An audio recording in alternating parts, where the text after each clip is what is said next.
Live from Sin City, it's the Socks and Pinstripes Podcast. And now, here's the star of the show, Giant Dr. Griffin! This is Diet Dr. Griffin back with another episode of the Socks and Pinstripes Podcast. Back to us in the off season now, which it feels so weird, but it's been a week since the World Series is over, and a lot of stuff has started to shift. Oh, congratulations to the Dodgers, by the way. So. Sorry? I said congratulations to the Dodgers, by the way. We forgot to do that last week. So. Yeah, well, that may have been for a reason. No, there is. I probably forgot. Oh, also, correction corner. Ron DeSantis is the governor of Florida. I was thinking of Marco Rubio. Yeah, Marco Rubio is a senator down there. I just thought that... No, Marco Rubio was the senator. Now he's the Secretary of State. That's the other Florida man I was thinking about during that conversation. As opposed to every other news article entitled Florida Man. Mm-hmm, mm-hmm. Well, Florida man Pete Fairbanks is officially a free agent because the Rays elected not to exercise his $11 million club option. First of all, to all our listeners, if you have never watched a Pete Fairbanks post-game interview, do yourself a favor and stop this and go watch like a ton of them, because that guy is the best post-game interview, win or lose, ever. Yeah, I'm genuinely surprised. I mean, in terms of talent, I'm surprised that they moved him, but honestly, I hope the Mariners make him an offer. I would love for him to pitch over here. So, yeah, I figured they could at least exercise the option and then just trade him. But maybe they think they can't trade him. I don't know. Yeah, I mean, Pete's a character. Maybe it's on Pete's end too. So, I doubt it. The Rays don't care about stuff like that. Yeah, I love, one of my favorites of his is he gave up like a 3-run home run for the loss, and the interviewer was like, "Hey Pete, what happened on that last pitch?" He's like, "Well, obviously I didn't mean to throw it there." And they're like, "Well, where did you mean to throw it?" And he was like, "Well, I was trying to blow his effing doors off, and it didn't work out." So. Well, I think Pete's going to be joining a pretty hot closer market. But let's start with the Golden Glove Awards, since that was, I believe, the first thing that we talked about. And we had some unusual winners here. We got Dylan Dingler won at the catcher position in the American League for the Tigers. Yeah, I kind of figured that was going to happen, honestly. So Ty France won the award, even though he didn't really play very much. That would drop an F-bomb right now, but that surprises me. So a France bomb, right? A France bomb, yeah. So we got Marcus Semien won for the Rangers at second base. Okay, that makes sense. Bobby Witt Jr. won at shortstop. No surprise there. That also makes sense. Michael Garcia for the Royals won at third base. Oh, okay. That is a little surprising, but he deserves it. So, yeah, and in left field, Stephen Kwan again won it for the fourth time in 4 seasons. So really impressive start for him. Yeah, checks out. So, Ceddanne Rafaela, the Red Sox, won in center field. Yeah, I was happy for your boy that he got the nod. So he played really great this year. I'm sorry, I still can't get over the time that I was in Angel Stadium and he basically did the Aaron Judge in the World Series play in center field. Just dropped it, yeah. Literally dropped it out of his glove just like that. Well, at least he did it in a regular season game, unlike Julio, who had the ball bounce to him and couldn't catch it in the Toronto Blue Jays stadium. So yeah, but everyone's raving about how good Rafael was. He just dropped like the easiest play I've ever seen. Yeah, everyone raves about how good Julio is, and he dropped an even easier play than the Rafaela play. So in the playoffs. So Abreu the Red Sox actually won in right field. Dude, I love Willier. That's awesome. Good for him. Yeah, yeah. He was like a throwaway. Everybody was like mocking the Red Sox when they went out and traded Christian Vasquez to the Astros, but Brady's been pretty solid since joining the Dude, I team. had him. I had him that year on my fantasy team. He was great. So someone else drafted him before I could. Otherwise, I would have got him again. So At pitcher, Max Fried won it, and that's his fourth time. So pretty. yeah, attaboy Maxie. He fields his He's position regular. so well as a lefty too. So Dubon won at the utility position, cool. He deserves that. That kid's a beast. So and I don't think they released the Platinum Glove winners yet. I think that might be for later. okay. But the National League, Patrick Bailey of the Giants won at catcher. Oh, nice. Matt Olson won at first base for the Braves. Okay, Matty had a good defensive year, huh? Yeah, he's won the Gold Glove 3 times. Although this is his first time with the Braves. Oh, okay. And then second Was base. the other times with was he the Athletics the other times or? Yeah, he was with the Athletics. Wasn't he Yeah. the guy that in the Shea Bangladesh trade? No, Shea Bangaliers was the other Sean Murphy? catcher.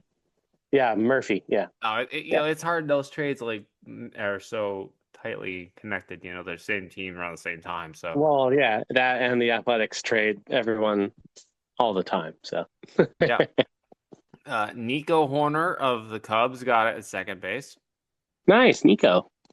Yeah. Mason Wynn of the Cardinals won at shortstop. Yeah, it checks out. He played pretty well this year. It's crazy because apparently he's had like a knee injury or something most of the season, and it's probably why he didn't steal any bases, but he still won a Gold Glove. Yeah, when he was on though, like it was basically a brick wall out there with him and the third baseman on the Birds. They played really well. Obviously, they didn't make the playoffs this year or even come close, but yeah, they're a couple pieces away from contending, I think. So Okay, Brian Hayes won with the Pirates and Reds, and okay. not surprising, he's won a Gold Glove previously, and that's saying something when you've been in the same league as Nolan Arenado, who pretty much has a stranglehold had a stranglehold anyway for many, many years in the Gold Glove. Yeah, I think he's too old now, but Well, now yes, but for many, many years he was like the de facto Gold Glove winner. yeah, he's got a couple of platinum gloves too, I think too. I believe so, yes. Yeah. Ian Happ won the Gold Glove for the 4th straight year in left field. Oh, okay, cool. Good for him. PCA got the one in center field, which not a big surprise there. All right, so 2 Cubbies. And then Nando in San Diego got the right field one, and that's not a shock either. He's been amazing. Dude, he just throws lasers to third base. Watching him runs, throw, I have seen numerous Padres games, where he will steal home runs away. yeah. Oh, that, and then just people try to run on him, and it's literally just a laser to third base. So. And I don't think he dives to the ground like Kike Hernandez does every single time he throws somebody out. He can just throw the ball.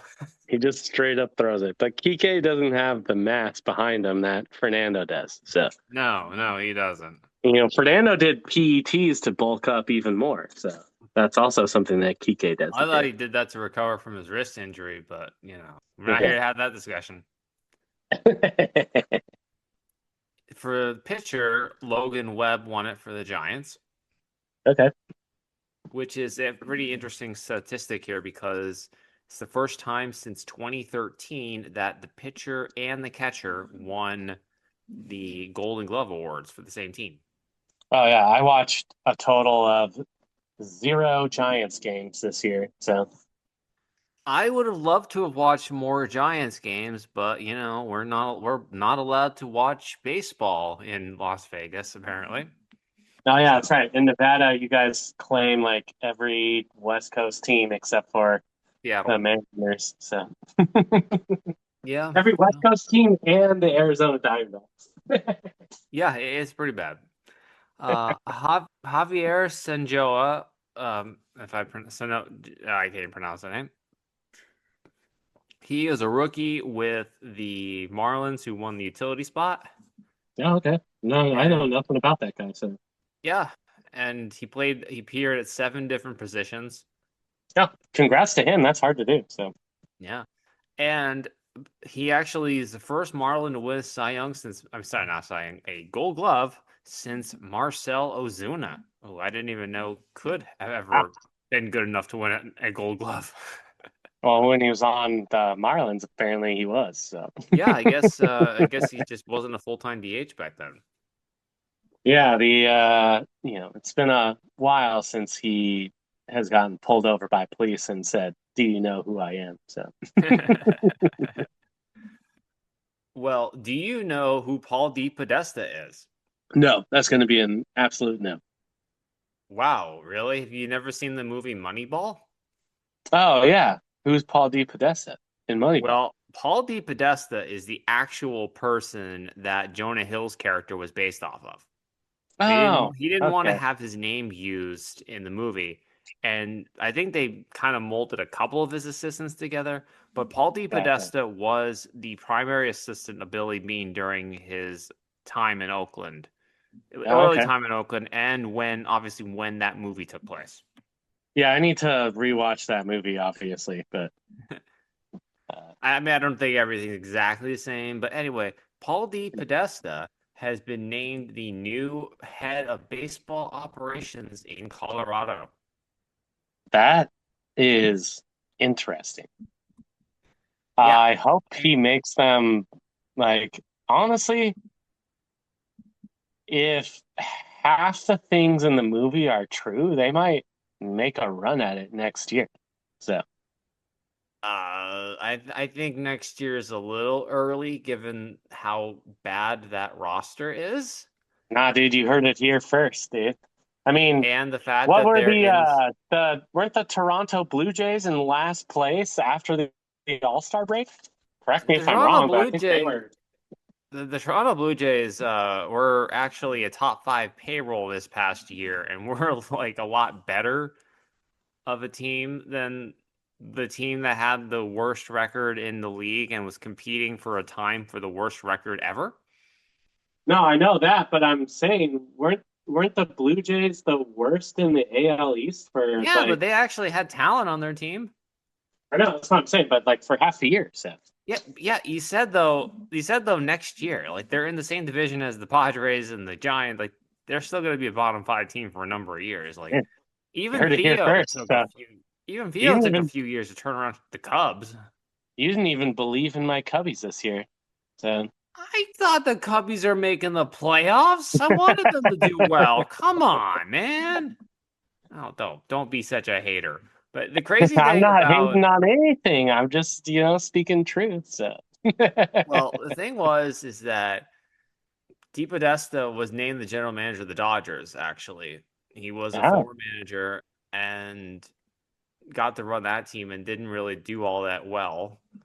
And yeah, then he got to work with the Padres and the Mets. And then, strangely, he was hired by the Browns, and that's where like most people actually know him from today really. because he was involved with the Deshaun Watson trade.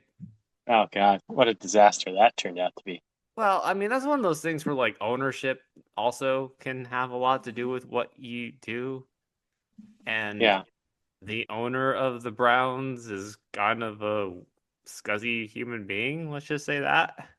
Well, he Has probably has a different massage therapist for every day of the week too. So yeah, he had some yeah, interesting Deshaun dealings. Watson learned it from somewhere, that's for sure. So Yeah, yeah. And that's where most people know him from. But I agree. I think that they have some potential to actually do something here with the Rockies, at least get them moving in the right direction. I don't know if it's going to happen anytime soon because they have so much bad money spent on bad contracts. Like yeah. Chris Bryant, who was talking this week about how he is just going to continually have back issues for the remainder of his career and possibly his life. Yeah, that's kind of a bummer. I heard that. But he's not gonna retire until after that contract ends. Do you think the Rockies go to the World Series or the Mariners go to the World Series next? I think the Mariners have an easier chance because you're not stuck in the same division with the Sure, we have an Dodgers. easier chance, but given the history, you think the Rockies go before or the Mariners? I think the Mariners. Okay. Mariners are a lot closer, and they don't have to deal with the Dodgers every single year. We're a lot closer, but it's looking like we're not going to pay for Josh Naylor. So, Well, we'll keep an eye out on that. yeah, well, I mean, I'm keeping an eye out on it, and it's not looking good. So, There's a certain slugging player at first base who could come over. A guy named Munetaka Murakami, yeah, who's that's being fair. posted officially. So he's going to basically have his free agent window end on the 22nd of December. So unlike a lot of the guys out there who might not sign till January or February, even let's say like a Pete Alonso or something, uh, Murakami is going to be decided by the end of the year. Yeah, he's probably going to go to the Dodgers. They've been snapping up Japanese players. We keep trying to trot out the best player in baseball ever in Ichiro, and no one wants to come here anyway. So Yeah, they could. They could certainly have the opportunity to get him.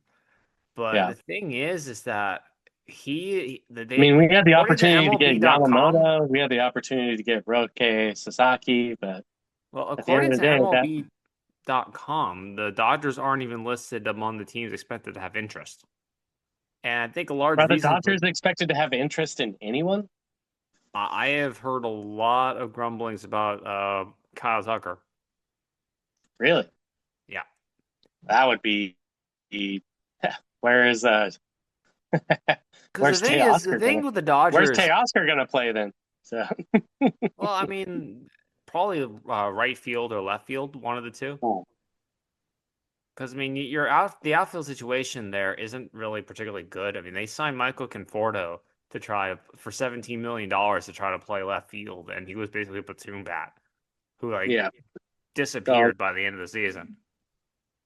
I don't so even know if he probably was on put any of the playoff rosters. yeah, they'll probably put Teo in left and Tucker in right since you have to make more plays in right field. So Yeah, I mean, Teo is going to be around there. They signed him. I think he's got 2 more years on his deal, so they signed him oh, after last year. he deserves it too. Yeah, He just yeah. made I'm a just couple of he made a couple of interesting mistakes in the World Series this year. yeah. And to Dave Roberts' credit, took him out of the game.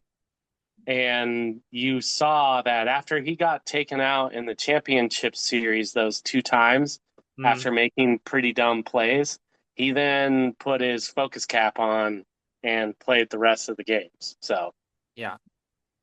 So what they're saying is that the Yankees, Mets, Mariners, Phillies, Giants, and Red Sox are among the teams. And during this season, I mean, we'll see what happens. The Yankees already have Ben Rice, so what do they need a first baseman for? they So, could move somebody to third base. I mean, eh.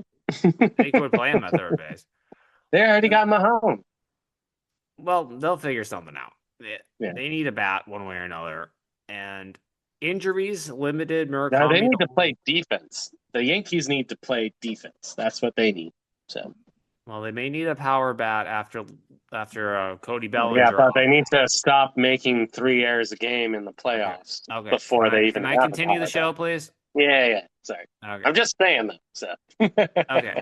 Murakami only played 56 games this year because of injury, but during that time, he hit 22 home runs and had a 10.04 OPS. yeah, so he's gonna go in a slump and revert to the average and probably be somewhere around 35 for the year. That would be pretty cool if it was 35 for the year. Yeah, And the Japanese league has a crazy low ERA, so I yeah, think he might be able to really translate that over. But I would yeah. like to see him at the Mariners, man. That'd be a good fit. I think it would be too. I just always try to never get my hopes up. They finally made me believe we would go to a World Series this year, and look where that got us. So. Well, got the game 7, man. I mean, Almost is only counts in horseshoes and hand I grenades, know. Griffin. So I know. yeah, Red Sox lost in 2003 in the game 7 of the ALCS, and they went on and won the Yeah, World and Series then next they year. reinvested in the team and went out and won some stuff. And we don't have a Can history we of at least reinvesting in the wait? team and winning some stuff. So Can we at least wait until like February to start lamenting about the Mariners not doing anything instead of like 4 or 5 days after the end of the regular season when things are still being ironed out? nope, not with me. So Moving on. We have the qualifying offers list ooh, because the okay. qualifying offer deadline was Thursday. Ew. So, for those who aren't initiated on what qualifying offers are, is that every year there's a group of players who become free agents and they are allowed to be offered a qualifying offer. And that is basically a 1-year deal at a set amount each year by the league. It's calculated based on like the top 125 players. And this year it's like $22 million. So if Nice. you offer that to a player, they don't have they can decline it in like 2 weeks if they want to decline it, or they can accept it. And it doesn't exclude a team. Let's say if somebody declines their qualifying offer, they can still re-sign with the team that as they were with. That happens Yeah. constantly. I mean, when Aaron Judge was a free agent, he was obviously given a qualifying offer, and the Yankees kept him. So here it's kind of this crazy game of poker, because what ends up happening is that if the person who is given a qualifying offer signs with another team, the team that his new team has to send a draft pick to the old team. Mm-hmm. And so what ends up happening is that most of the time when a team sends out the qualifying offer, they basically just do it to try to get compensation on the backside when they sign elsewhere.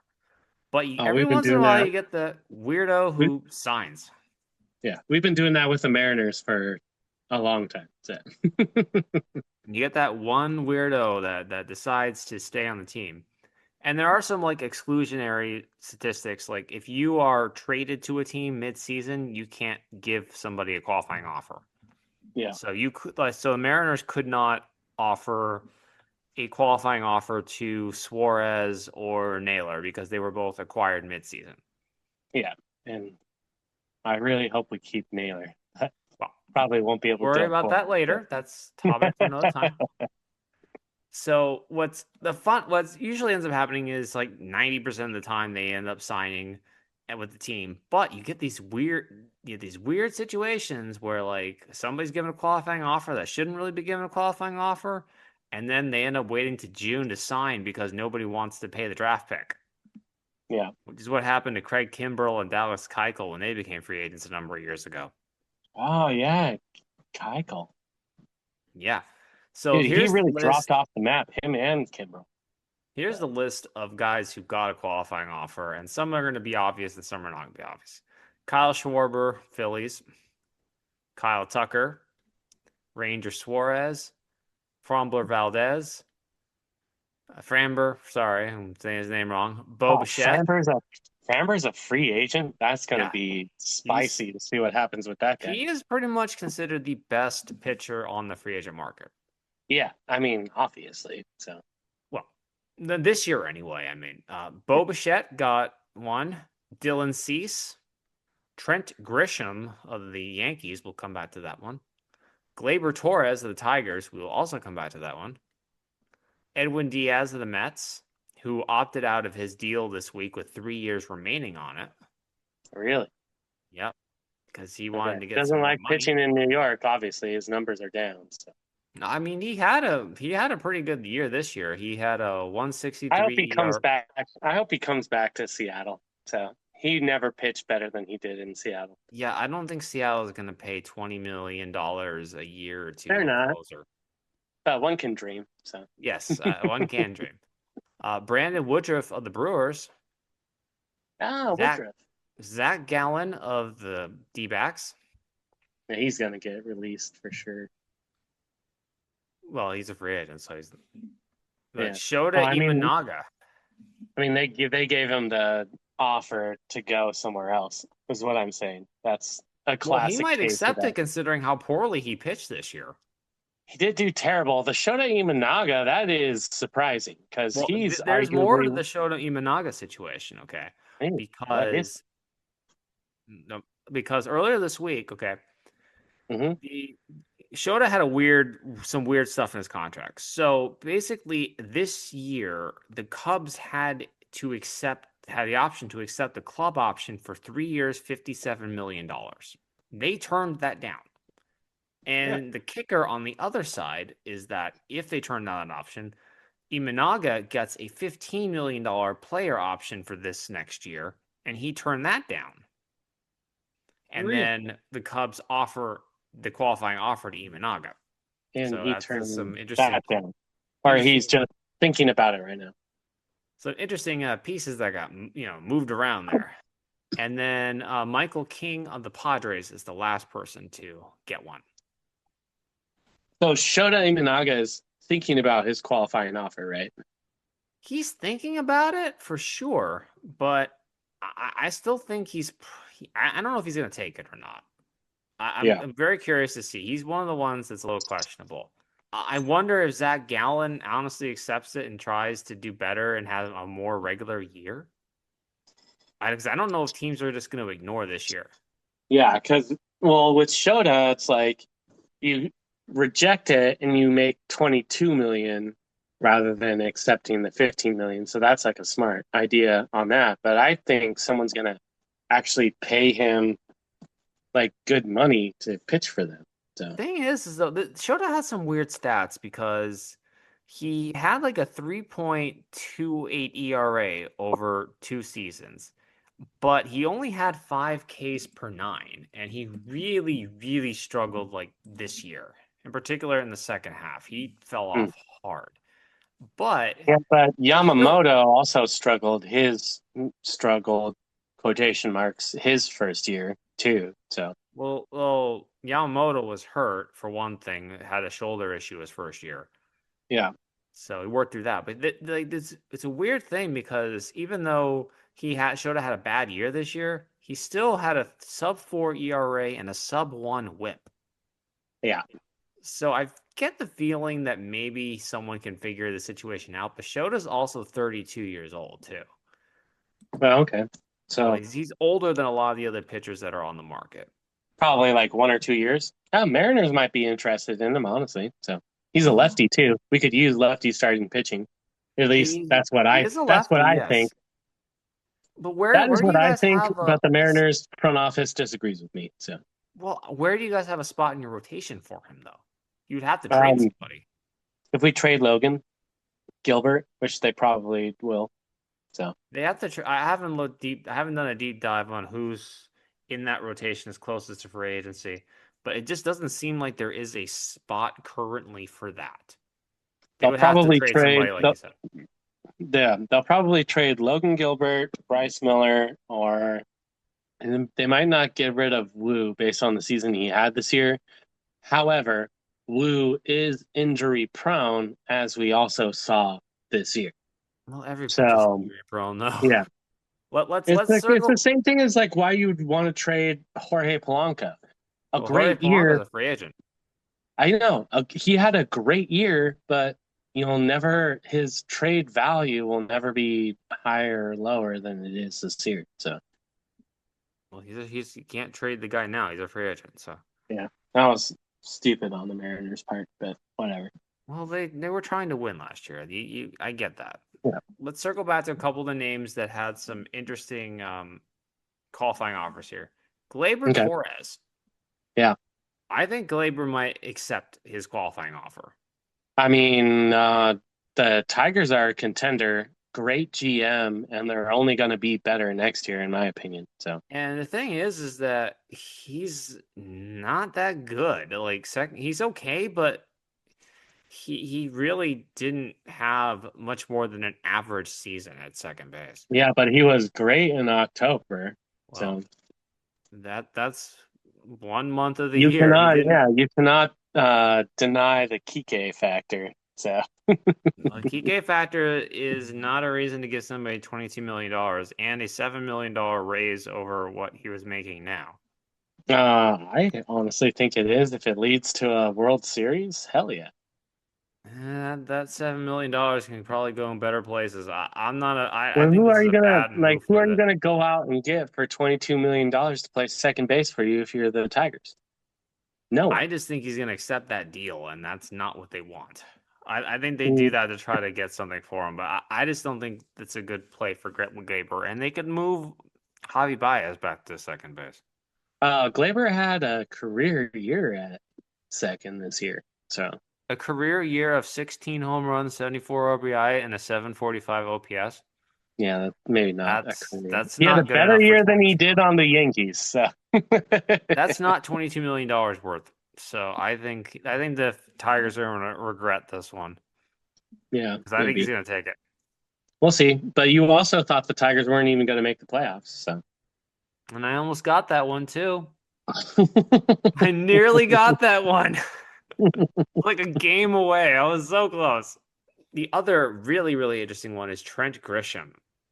And Hmm, Trent Grisham had a great year. He had 34 home runs, 74 RBIs, and 82 walks, and an OPS of 812, which is pretty good. The thing is that in 2022 to 2024, he averaged 191 at the plate.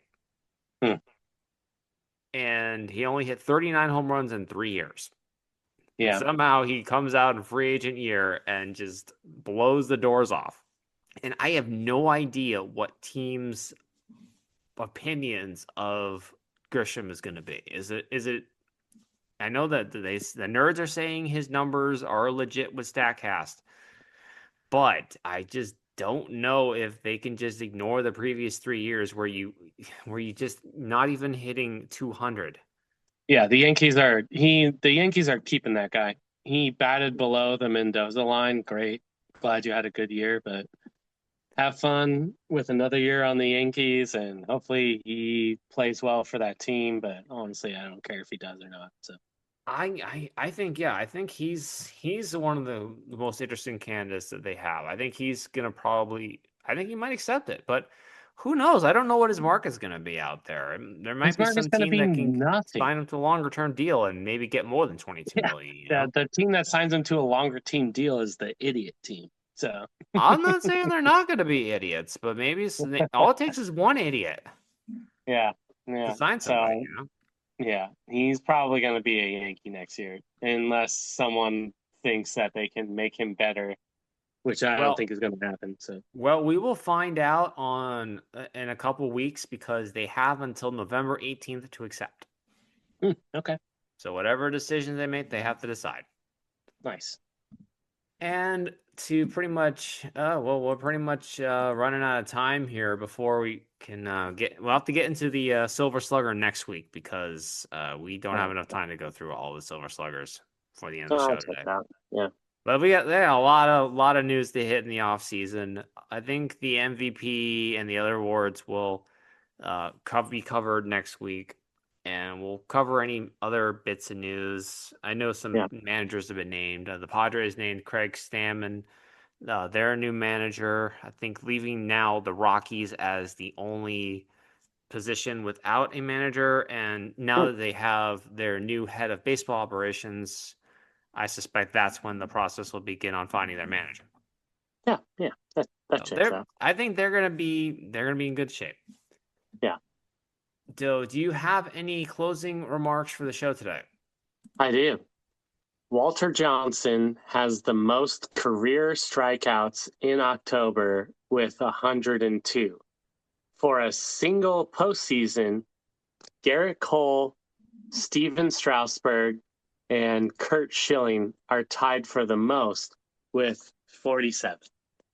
It's always weird with these playoff statistics now because you have so many more playoff games this year than you have in like all the other years. Reggie Jackson like constantly complaining about how, he's Mr. October, but now he doesn't have his home run record anymore because they play like double the games each year.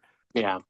I miss the days when Reggie was just at the Angels game trying to kill the Queen.